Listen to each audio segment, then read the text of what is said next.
What's up, guys? Today we're going to talk about knee strategies versus hip strategies, how that works in exercises, and how that affects the way we move when we're throwing, when we're training, doing all kinds of stuff.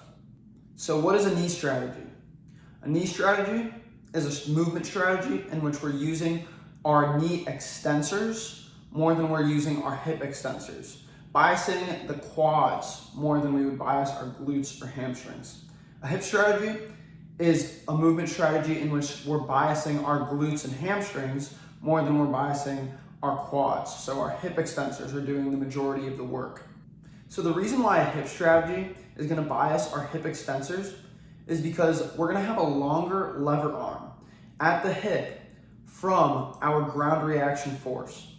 And what that's going to do is it's going to bias those muscles and allow them to take on the brunt of the work to move the center of mass upwards. Same thing in a knee strategy. In a knee strategy, we're going to have a longer lever arm at the knee from the ground reaction force vector. And what that's going to do is it's going to have those quads really biasing and taking on the majority of the work.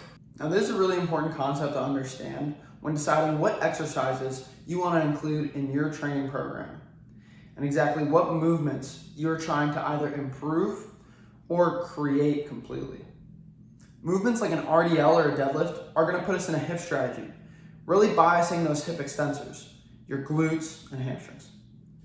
Movements like a front squat or a heel elevated squat are going to use a knee strategy, really biasing our knee extensors, our quads. Different movements are going to have different demands, either biasing the hip or the knee.